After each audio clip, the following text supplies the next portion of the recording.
And now, you're tuned in to RBLR, the home of Tampa Bay's RBLR Sports.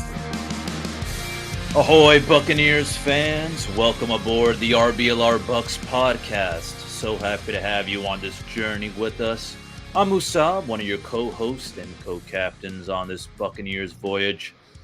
Well, what a thrill it was, Buccaneers fans. We had ourselves a heartwarming victory against the Tennessee Titans, warming our hearts like the Florida sun, you feel me? Just when I started to put my head down after that Baker Mayfield interception in the first quarter, things changed up for us real quick, and we started to fire on all cylinders, especially that defense. Oof. Well, maybe it's a sign that things are changing for the better for our Buccaneers, or maybe not. That's something we'll discuss tonight. But I'm going to keep it real, though, listeners.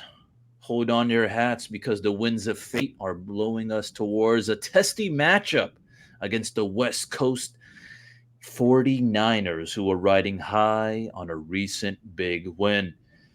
But before we set sail on this perilous journey, let me introduce you to the trusty crew who'll be manning the Buccaneers ship alongside me. First in our Buccaneers fleet, a man who's always ready to chart the course of football discussions, the navigator of insights. He is Zach Blaine. Zach, how you doing, man? And what was it like being in Tennessee for that win? So we went to Hooters and I was sitting there. I didn't even, in my head, it didn't click that they were playing Tennessee. I knew they were because we did the show, but outside of that, it just didn't click. So I'm in my Buccaneers gear. I got Hazel all dressed up in her Buccaneers stuff. And I get there and I noticed they're all wearing Tennessee jerseys. I was like, wait, what? I may have messed up here. I can't lie, though. The Tennessee fans, man, they were all super cool. We all kind of hung out. We had some beers, and we all just talked football. I left at halftime, so I didn't get to see the ass-kicking part of the whole game. But, it was exciting, man. It was fun. Oh, yeah. Happy to hear that.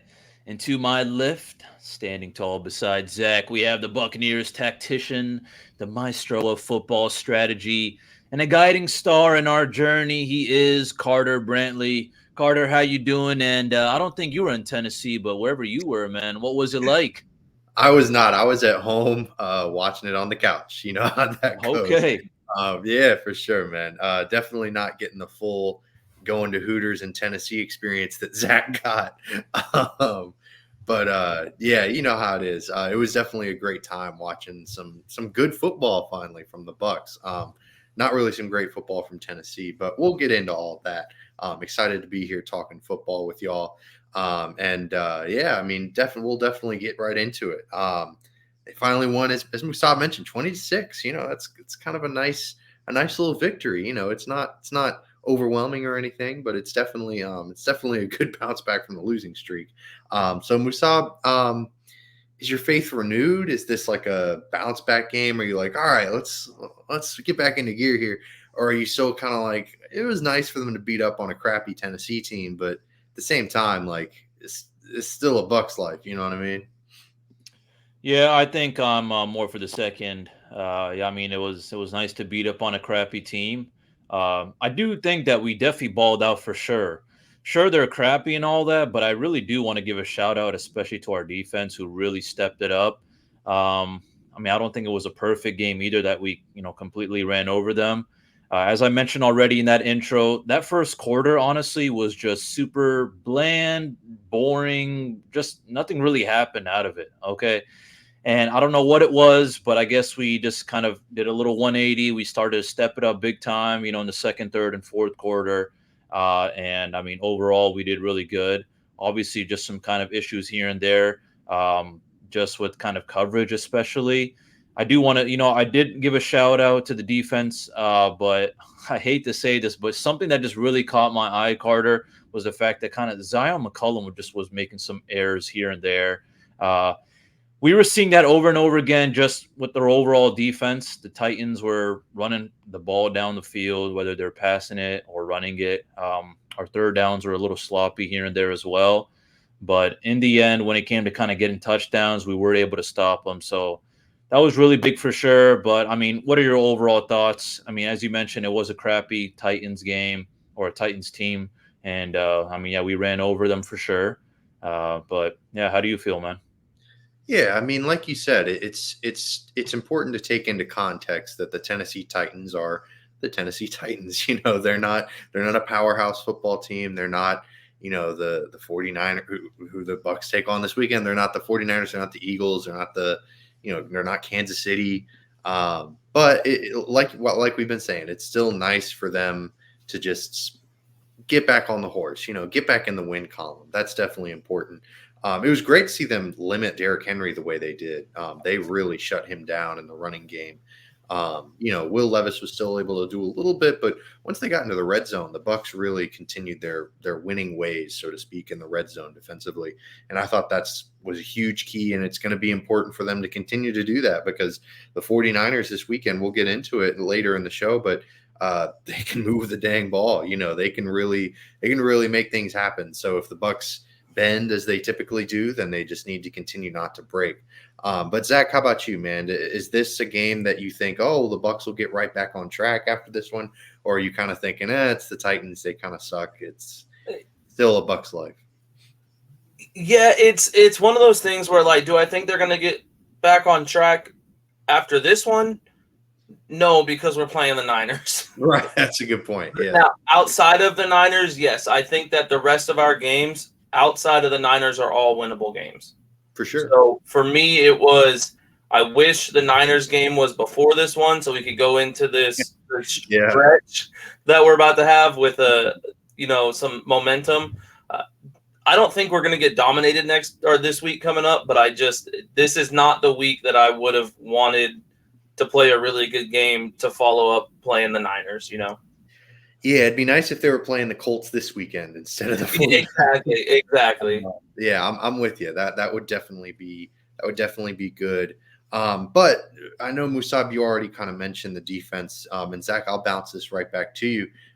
Do you think that the Bucs played well defensively because they're kind of bouncing back, they're right back on track, or do you think the Titans are just that bad? Like, I was really encouraged. I mean, I don't know. Derrick Henry and that offensive line. Derrick Henry's not Derrick Henry of old, and that offensive line is really bad. So I don't know how much you can really put that stock into it. But they still managed to contain Will Levis, who kind of lit up the Patriots in week one. I know it's the Patriots, or not week one, but his first game.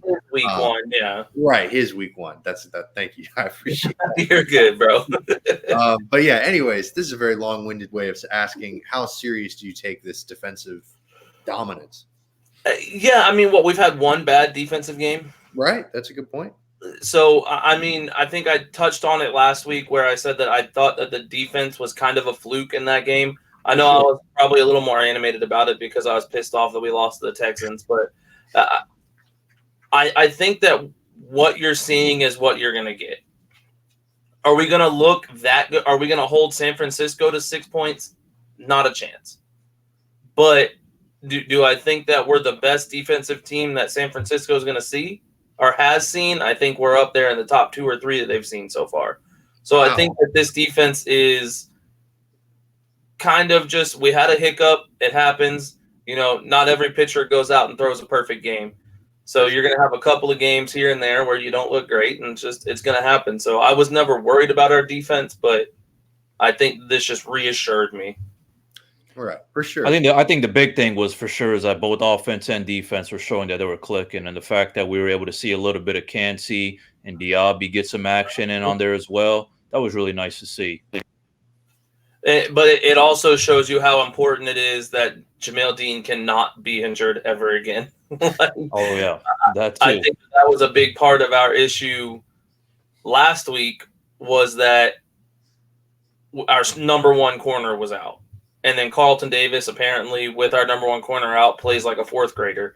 So the biggest thing is that I think it shows we need depth at corner, and I would love if there was anyone that we could sign at this point just as depth. There's not, but it'd be nice. So I think that's the biggest takeaway for me, is that if we have an injury in the defensive backfield again, we are in some serious trouble.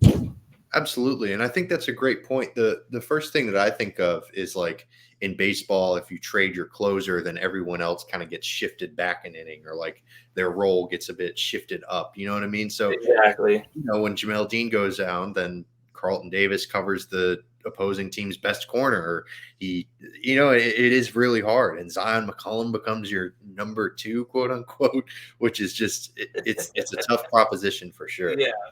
So that's definitely a really, really good point. But despite the Bucs winning this game, which they did so very convincingly with flying colors, there were still some kind of weird things that went on with the game plan and the offense and the defense both doing some strange things. But there was one situation that I really wanted to focus on, kind of a coach check, if you will. And it was the end of the first half. It was 4th and 5 at the Tennessee 41 with, weirdly enough, 41 seconds remaining in the first half. And the Bucs just punted it. They didn't go for it. They didn't try a field goal or anything, which I can understand not trying a field goal, because if you try to kick one and then it misses, then you give Tennessee really good field position. So I understand that. But would y'all have gone for it there? Musab, we'll start with you. Do you agree with Bowles' decision, or maybe you're trying to be a little bit more aggressive, push the envelope a little bit? Yeah, I wish we were a little bit more aggressive on that. I think we definitely could have made something happen for sure. It definitely would have been worth it. I think that the way our defense was looking so far in that game, I think we would be able to stop the Tennessee Titans for sure if they got the ball back as well.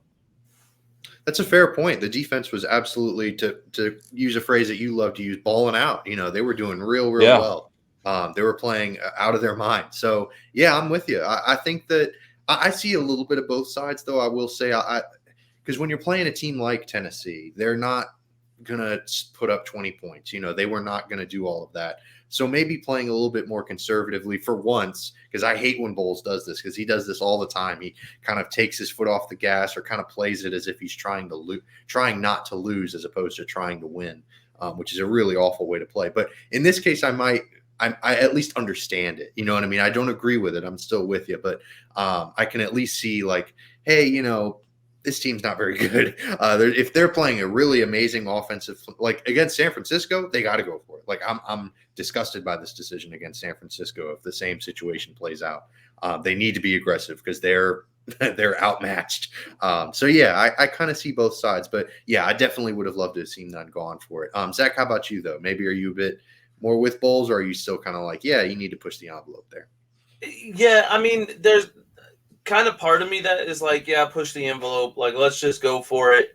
But realistically, 41 seconds left. What are the odds of us scoring? You know what I mean? At the 41 seconds left.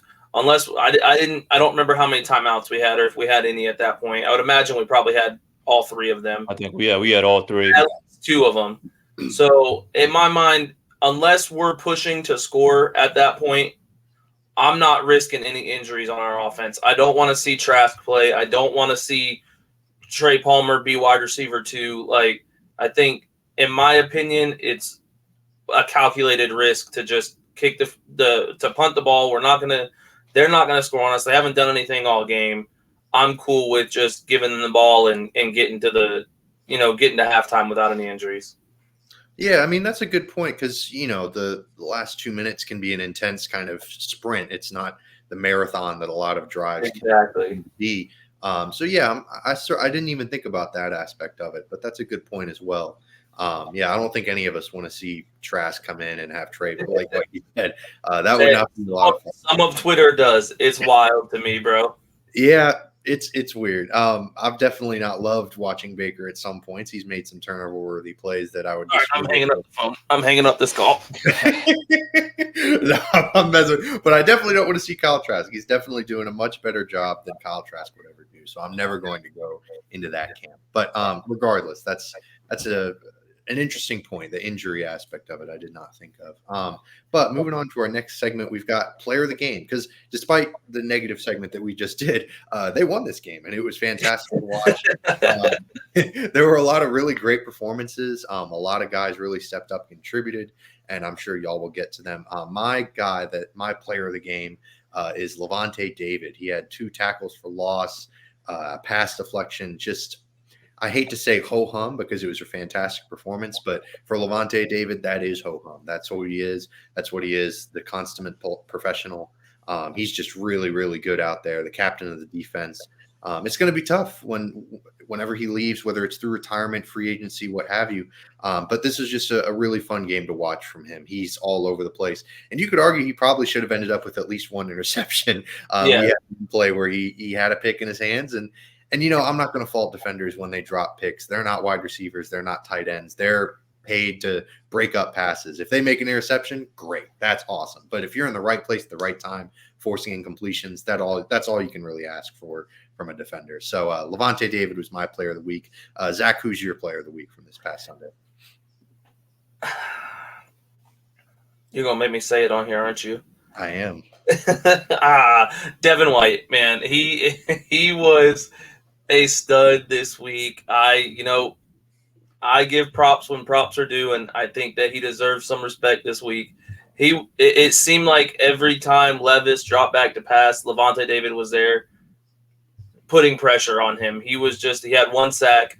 I think there was a few tackles that he had. I don't remember the stats off the top of my head, but he was just a wrecking ball as far as causing Levis to not be able to go through his reads and throw the ball away. And I think that's ultimately what kind of kept us ahead in this game, was the inability for Tennessee's offense to get going at all because of guys like White and David. I mean, there was so many big players this week, it was hard to pick from. Absolutely. Yeah, I mean, Devin White did a fantastic job. And speaking of another Mr. White, Rashad White also had a wonderful game. I would be remiss if I did not mention that. He outgained Derrick Henry. So that's not saying much. He had a wonderful play, if we're being honest. Yeah. Anyways, that felt good to watch. Musab, how about you? Who's your player of the week? Listen, it was hard to pick a guy on the defense just because I think they all did phenomenal. Honestly, a shout out to a lot of guys on there. So I wanted to kind of change it up and want to dedicate my player of the week to the offense, to the guys who score, to the guys who score points for us. No, it's not Baker, Zach, unfortunately, but I know he had a drop just like Lavonte David. but I'm going with Mike Evans. Listen, I think he's still balled out for us. I've already kind of sent him a shipment for some RBLR grip boost, so he won't be dropping any more passes in the future. But also, I just wanted to kind of highlight one play, which was, I think it was 2 minutes left in third quarter, or I'm forgetting it, but it was like a 22-yard reception, just a couple yards short of the touchdown, and he just drags, the defenders into the touchdown, and boom, there it is. So it just, I don't know, Mike Evans being Mike Evans, the big dog he is. And more than anything, as I mentioned it before, I'd love to see that Baker and Mike Evans are clicking a lot better than they were before. Yes, Evans and Godwin were both on point Sunday. I know, like you mentioned, that the drop was ugly, but he still, that touchdown was, you want to talk about angry runs. I know our producer used that phrase, but good gracious, he looked frustrated, and rightfully so. That was a bad drop, but he really made up for it. He had a great game. Definitely the MVP of the offense from Sunday.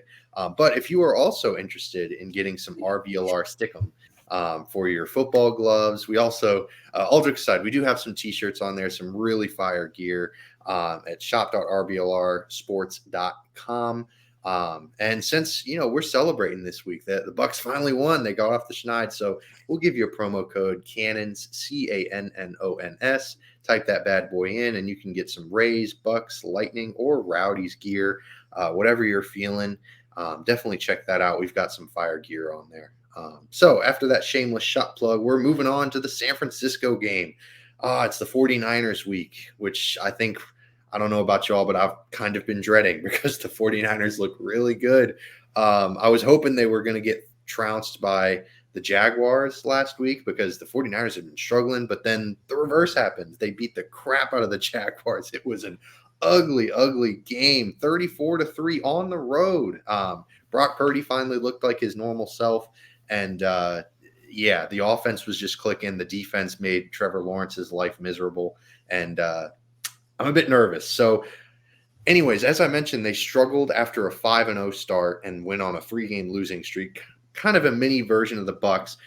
So which team are they? Are they the 5-0 team that beat the crap out of the Cowboys? Are they the 0-3 team, or are they the team that beat the crap out of the Jaguars? Maybe somewhere in between. What are your opinions on the 49ers? Musab, we'll start with you. I think they're more like the 5-0 team. I mean, honestly, I think they're really dangerous when they got a whole healthy roster. I mean, they just got Chase Young as well, Hargrave, Trent Williams is back in the house as well. So they're looking like a really big threat. They absolutely embarrassed the Jaguars. Um, I think they're definitely a big Super Bowl contender for sure. I'll just leave it at that. Honestly, they can. They definitely got a lot in store, and I think they can be the champions. The way I saw that game and the way they've looked in the past, for sure. I think 0-3, that little thing happened, but yeah. Well, I'll follow this up with a follow-up question. Are they the second best team in the NFC in your mind, or are they better than Philadelphia, or is Dallas number 2? Where do you rank the 49ers in the Oh NFC? man, I think it's a battle between both of them. Yeah. I do want to give respect to the Eagles as well, but I mean, listen, I mean, I think it was one really good game after kind of a couple sloppy games. I think that was really nice to see. But what I think is important is kind of just feel it out a little bit more, see how much they beat us by or how much they lose to us by. That's possible, I guess. Probably not. But yeah, no, as of right now, I'll put them at second best right now. Feel it out maybe first, but right now I'm staying with second. For sure. Zach, how about you, though? What are your overall impressions of the 49ers? Yeah, it's a weird answer. It's a hard question to answer because I feel like the answer is so weird. I don't think that they are an in-between team. I just think this is like a Jekyll and Hyde situation. Like you get really good San Francisco or really bad San Francisco. I don't think that I think that they are a great team. When they're on, I think that they're better than the Eagles, and I stand by that. When they're off, they lose to Pittsburgh, or not Pittsburgh. They lost to the Browns. Cleveland. Yeah. The PJ Walker led Browns. No, exactly. So it's like when they're hot, they are, in my opinion, the hottest team in football. When they're not, they are not good. Like it's bad. So I think it all depends on what you're getting. I'm banking on it being the crappier side this week. Right. But like you said, they did just go stomp on Jacksonville. But Jacksonville is one of those teams where I'm not very impressed with them this year. Really? Oh, man. Yeah, I know that's saying a lot. ETN is a stud. He's a beast. No shade on him because he is dominating. Trevor Lawrence doesn't look great this year. He looks kind of mid. He's got 9 touchdowns, 5 interceptions. Like that's not that impressive to me. Calvin Ridley's not blowing up like he's supposed to. So not at all. I got him on my fantasy, man. Exactly. He screwed up a lot of people. I don't think that Jacksonville, like the name Jacksonville, sounds good this season when you look at who they have, but when you look at their ability this year, it's just kind of eh. So I think that Tampa being the number 2 ranked defense that they've faced as far as points allowed, we're towards the bottom in yards allowed, but points allowed, we're top 2 that they've faced. We're just behind Dallas, who I know San Francisco put in work on Dallas, which is kind of scary, but we are the number 2 defense they've faced as far as points allowed. And if we can keep them below 20 points, I think that it feels like this game could be we'll call it a trap game for them. Yeah, I think a trap game is a really interesting way of putting it. But I'll follow you up with the same question I asked Musab. So you think that do you think that they're better than the Eagles? Like ultimately, who makes it out of the NFC? It's between them, Philadelphia, and maybe the Cowboys. But in your mind, no, Dallas will lose first round. They are not a playoff team. Fair enough. Yeah, I'm with you. But it's the NFC. They kind of suck. Yeah, right. Exactly. No, it's one of those things where like it's so hard to answer. If I had to put my money on someone right now, I'm putting it on the Eagles. Fair enough. Because of the 3-game slide that they played really no good teams in that slide. Maybe Cincinnati if you consider them good, but I don't, I don't like Burrow, I'm kidding. But no, it's one of those things where like like I said, if I had to put my money on it, I'm going Philadelphia right now. But I would not be shocked if they got hot San Francisco if San Francisco came out of the NFC. Absolutely, and I do think health always plays a big factor in football. Yeah. It's you say this every year, or we say this every year. Whoever stays healthy, it's the war of attrition. All those cliches, and it's never more true with any team other than the 49ers, really, because Debo went down, and good Lord, that was kind of what triggered that losing streak. But of course now Debo's back, and they looked really different against the Jacksonville Jaguars, who, obviously Trevor Lawrence has not been, an all-pro caliber quarterback or anything, but they've got a decent enough record. They're the division leader. They're still a decent team. So to see the 49ers go on the road and trounce them in that way was kind of impressive. So yeah, I'm kind of with you. It's kind of a weird thing. But let's just play hypothetical for a second. Let's say that the Bucs somehow win this game. They go to San Francisco. They shock everyone. They manage to pull out a victory. Because right now the Saints are the favorites statistically to win the NFC South. Most projections have the Saints winning it, just how the season's gone, etc. But if the Bucs win this game, in your mind, are the Bucs the favorites to win the NFC South? Musab, we'll start with you. Ooh, that's a good question. I mean, the way I kind of think about it first is I'm wondering how do we really win it? Do we win it because the 49ers just crap the bed? Or is it because we actually balled out? We put our blood, sweat, and tears in there, and we actually found a way to win. If it's the first, then no, I don't think so. I think, sure, yeah, I guess we'll still be on top of the NFC South. The NFC South is honestly just it's an ugly group, okay? Sure. So honestly, it's really anyone's game the way I kind of see it right now, depending on, let's see, what we see from this 49ers game. I think if we see that things are clicking more and more as weeks go on, we're actually learning from our past mistakes. We're looking as good as we can possibly be with the roster we have, with the injuries that we're dealing with, then I'm with it. I think that I'm with it. I think it's definitely our spot to take for sure for us to be the leaders of the NFC South. But I don't know. To see if I'm just thinking the first question is, if we end up winning, it's just, with all due respect, it's just hard for me to actually imagine that unless, as I mentioned, unless the 49ers, as Zach mentioned, the whole kind of Jekyll Hyde situation, if they just play like that 0-3 team, they keep screwing up for whatever reason. So we'll see. Absolutely. And that's a good point because, injuries could happen. The 49ers could lose, God forbid they could lose Brock Purdy. He could go down, and then Sam Darnold is thrust into this situation. Sudden Sam Darnold, as they say. And then the Bucs are like, oh, shoot, things are looking kind of good. Although some people will have you convinced that the gap between Sam Darnold and Brock Purdy isn't that wide. I'm not one of them, but those people are liars. We call those liars, kids. For sure. People also think that Kyle Trask is a better option than Baker Mayfield, as Zach pointed out. Those kids are delusional. Right, exactly. So, so I don't know. Crazier things have certainly happened, but I am with you. It definitely depends on the context of the win. If the Bucs, in my mind, are favorites for the NFC South, even if they do win, like Musab said, the 49ers could just play really bad football, and the Bucs could just luck their way into a victory. That could certainly happen. And if that does, then, I don't know how much credit you give this win. But, Zach, how about you? Maybe you're a little bit more positive. Maybe you're like, hey, a win's a win. The Bucs are just that much closer to a division title if they win this game, and that's all there is to it. Or maybe you're somewhere in the middle. Yeah, I feel like this is a loaded question because I think that realistically we're still in this race whether we win or lose this game. That's how bad this division is. If we win this game, I don't care if Sam Darnold, now I'm saying Sam Darnold, if Brock Purdy plays the worst game of his career, Deebo Samuel has 8 yards because he has 14 drops, I don't care. That's a morale booster. And I feel like that's important to take into consideration is that no matter what, whether they beat the best San Francisco team or the worst San Francisco team, morale is going to be high in Tampa Bay.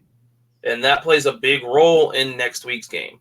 So if we win this game, yes, I think I would be willing to put money on the fact that Tampa will win the division if we win this game. What? I'd put less money on it if we don't win this game, but I still think that realistically, if we lose here, we beat the two division rivals that we have, the big division rivals, the Saints and the Falcons. Yeah. That way we split, or well, really we just need to split one game with each of them because we have a tiebreaker against the Saints already. So if we can just handle this game, not get hurt, and play the rest of the way out, I think we still win the division. Wow. Hey, fair enough. And that's a good point. This game is not a defining game. It's not a yardstick game. Exactly. Like everyone's expecting us to lose. So yeah. So it's like you got to kind of play the underdog role. Just go with it. If we lose, we lose. Like I know there's going to be fans. Oh my God, Baker played like ass. He shouldn't be the quarterback. Oh my God, Rachaad White had 14 yards. Like it's gonna happen. We're gonna have those guys win or lose. It's just you can't go into this game expecting to win. I guess is where my head's at because it's the San Francisco 49ers. Like they are a stud of a team when they're hot. Absolutely, great points. Yeah, I don't know. It's going to be a really interesting game because San Francisco, like we've been saying, they're coming off that really really hot game against the Jacksonville Jaguars where everyone just looked on point. So yeah, I don't know. Things are going to be really interesting Sunday, and we'll just have to wait and see. But we're nearing the end of our episode, and Musab, I know you've got an over/under for us. Yeah, I got two over-unders. Try to make them a little bit interesting. So I'm going to start with my first one. Chris Godwin, over/under 52.5 receiving yards. Oh, wow. Yeah, Zach, I'll let you take this one first. Wow. Oh, no. Yeah. That's the sweet spot, though. Like that is the sweet spot. Mm-hmm. I'm going to go over. Okay. I see Mike Evans and Godwin having a big day. If there's a weakness on the San Francisco defense, it is their defensive backfield. Sure. So I see both Mike Evans and Godwin having relatively big days, and I think that they both go over. Wow. Okay. Hey, I dig that. I'm going to go over as well because I think if Baker Mayfield has a shred of time, if he has even just like a little bit of time, I think that Godwin and Evans can take advantage of some weak matchups in that San Francisco secondary. Absolutely. So I'm going to go over as well. Musab, how about you though? You got to answer your own thing. Is it over or under for Godwin receiving that? Oh man, unfortunately, I'm thinking the under, guys, just because this whole that little shred of time thing you're mentioning. I don't think he's going to have a lot of that shred of time. Unfortunately, That D line of the Niners is going to be coming in hot, is what I'm thinking. So I'm going under. Our pass blocking is very good. I feel like we got to keep in mind our run blocking is dookie, but our pass blocking is very good. But here's the thing, man. Have they faced, other than the Eagles, like the Eagles game was bad. And I think that's kind of a precursor to what they're going to see with the 49ers because the Eagles' defensive line is really good. I'd argue that the 49ers' defensive line might be even better. And on top of that, they just got Chase Young. So, while you're worrying about Nick Bosa. I'm going to be real with you. Chase Young doesn't move the needle for me. Like, I know a lot of people think he does. You tell me 3 years ago you thought Chase Young was going to be traded or he's going to be where he was now, you would have expected more out of him. For sure. He hasn't lived up to it. He's very good. I'm not saying he's bad, but he is not, in my opinion, all pro level. Right. So, he's good. He's not great to me. So I'm not necessarily as worried about him as I am the rest of their defensive line. Right. Bosa terrifies me. Yeah. Hopefully, we'll see how that goes. Luckily, our tackles are kind of the bright spot on our offensive line, and odds are Bosa and Young are coming off the edge. So we'll see.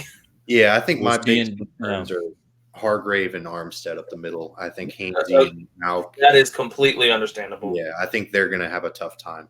But Musab, hit us with that. Or you were about to say something. Yeah, I was about to say. I mean, just my second one. This is for my Baker Mayfield fans, aka Zach Blaine.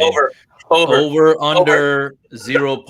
Hold up. Over under 0.5 interceptions by Baker Mayfield. I'm going to go over. I think he might have 2. I'm Ooh. definitely over on 0.5. If it was 1.5, I might still go over. I think he might have a pair. And it won't even necessarily. I'm not even going to pin it on him. I'm not even going to say, "Oh, Yeah. it's trash." Like he's just not going to have anywhere to go. He's not going to have anything to do. He's going to snap the ball, and then he's going to have Javon Hargrave just like on his ass, and it's going to be just brutal. I don't know. I do not have a lot of faith. So I'm going to go over on Mayfield interceptions. Okay. This might be just because I love Mayfield. I'm going under, and hear me out. I think in Mayfield's Tampa Bay career, whatever week we're in now, I lose track of it. In the big games we've played, he's not had too many turnovers. It's been kind of the throwaway games where we're down and he's trying to, make stuff happen, which, again, some of them are bad throws. The interception this week against the Titans, it looked real bad until you watch the slow-mo of it. You can see that safety fight, get right back. I still think it was really bad. Yeah, it's still thrown into double coverage, but I guess he made it triple coverage. It was not triple coverage, though. He was one-on-one with the backer. And then man, you got gang banged in between 2 DBs. Yeah, wait, the dude's like I remember Carter's in the chat. What, like, he's like 5 foot what? Yeah, Devin Tompkins is 5'9". Like, come on, man. If I'm not mistaken. Okay, 5'10", but yeah, he's short. But no, I do think that in the big games where it's mattered, he's not thrown interceptions. He's not been turnover prone. Like the Baker we got was turnover prone, but the Baker that he's become in Tampa has not been turnover prone. So I am going to go with under just because I think that Baker shows up, and you're not wrong. I do think that he's going to get hit a lot this week, but I also think that he's going to take care of the ball. So I'm going under. All right, I dig that. Sounds like a Disney movie. The Baker we got and the Baker we have right now. Sounds like a freshman QB turning into like the savior of the team. After the starting. It sounds like Friday Night Lights. I'm telling you, man, just watch. Yeah, when Jason Street goes down. Anyways, I'm gonna have to go over. Actually, you know what? I'm probably gonna go over. I think he's probably gonna hit 1. I don't think 2. I think 1. Yeah, that's about it, though. I think it's just gonna happen just because of all the pressure and everything, and it's bound to happen against a team like the Niners. But I wouldn't be surprised if he doesn't throw any interceptions. For sure. Yeah, I think it's certainly one of those weird things. He's taken care of the football a lot better than he has in his previous years in the NFL. So that's been very encouraging. But again, has less to do with my belief in Baker and more to do with my belief in the San Francisco 49ers defense. And you're not – I don't think that, like, the possibility of him to throw 2 interceptions in this game I don't think is a crazy one. Right. And your reasoning is spot on. Like, I don't think it's going to be him throwing into triple coverage deep in the end zone. Right. Yeah. I think that it's going to be – if it is interceptions, I'm going to put it on the linebackers. The linebackers are going to get picks. I don't think we're going to see – like, their defensive backfield is not that good. So if I had to pick, it's going to be like a Fred Warner and guys like that are going to, recover a tipped pass because he's got 17 guys hitting him all at the same time. Like, that's kind of where I see, if it happens, that's how I see it happening. No, I'm going to put it on Devin Tompkins for not being able to jump high. Put it on Devin Tompkins for being 5'9" and not when he gets the ball thrown his way down. Oh, man, that was an insane throw. But anyways, we're nearing towards the end of the episode, and we have not done our predictions. So prediction time. How are y'all feeling about this game? Musab, we'll start with you. Who you got winning? What's the score? I'm going 30-14 Niners. Yeah, I think it's going to be an ass whooping.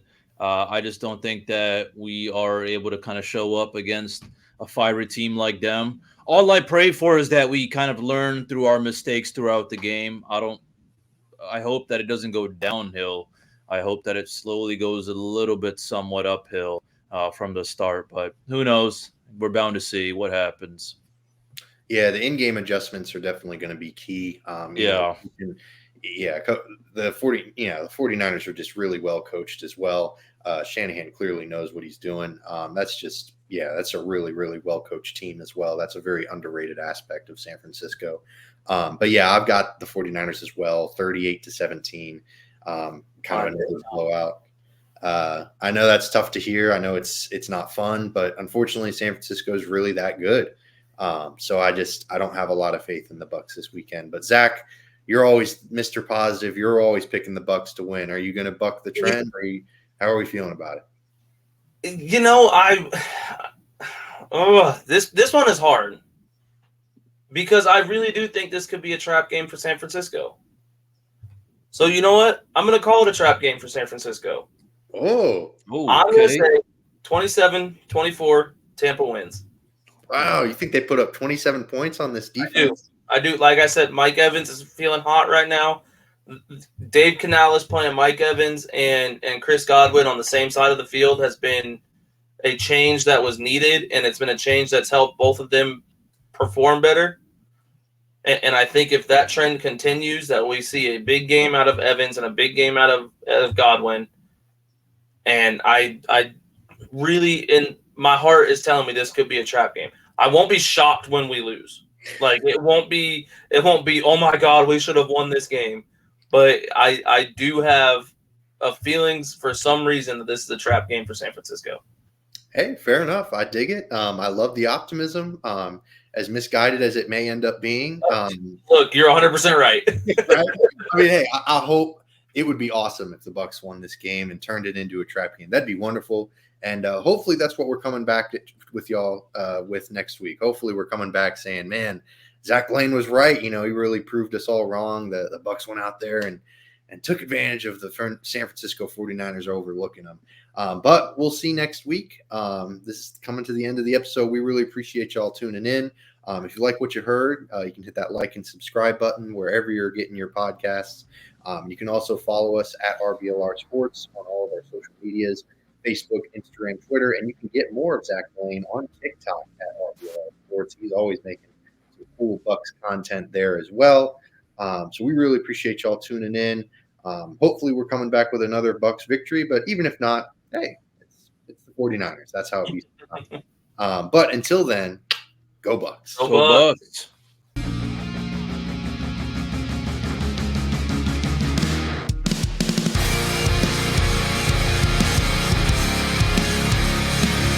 Thank you for tuning into this presentation by RBLR Sports. On your way out of the stadium, please remember to like and subscribe.